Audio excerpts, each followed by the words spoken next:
Now on hearing the news of these things, all the kings on the west side of Jordan, in the hill country in the lowlands and by the great sea in front of Lebanon, the Hittites and the Amorites, the Canaanites, the Perizzites, the Hivites, and the Jebusites, came together with one purpose, to make war against Joshua and Israel.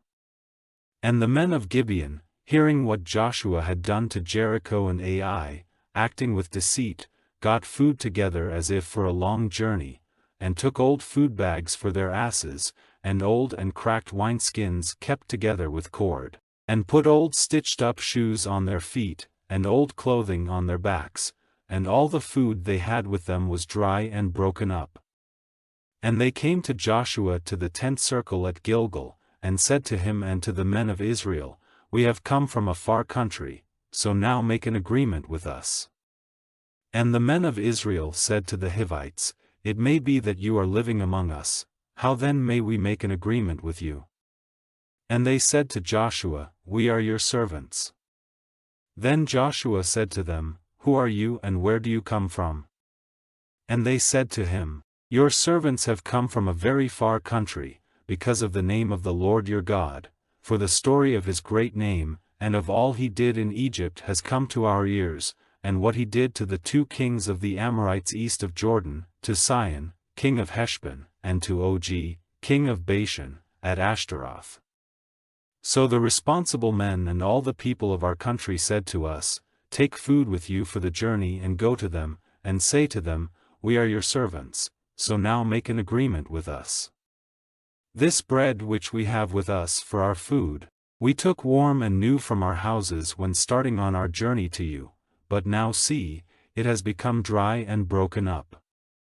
And these wineskins were new when we put the wine in them, and now they are cracked as you see, and our clothing and our shoes have become old because of our very long journey here. And the men took some of their food, without requesting directions from the Lord. So Joshua made peace with them, and made an agreement with them that they were not to be put to death, and the chiefs of the people took an oath to them. Now 3 days after, when they had made this agreement with them, they had word that these men were their neighbors, living near them. And the children of Israel went forward on their journey, and on the 3rd day came to their towns. Now their towns were Gibeon and Kephra and Beeroth and Kiriath-jearim.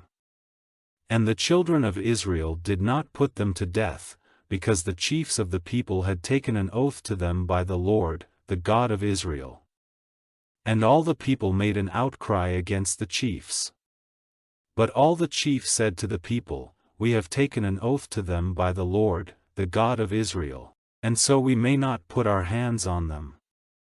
This is what we will do to them, we will not put them to death, for fear that wrath may come on us because of our oath to them.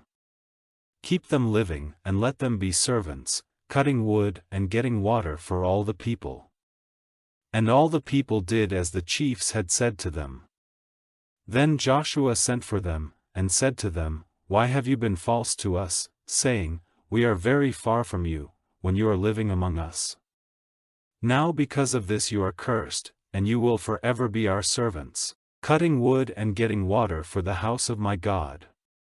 And, answering Joshua, they said, Because it came to the ears of your servants that the Lord your God had given orders to his servant Moses to give you all this land, and to send destruction on all the people living in it, because of you, so, fearing greatly for our lives because of you, we have done this. And now we are in your hands, do to us whatever seems good and right to you.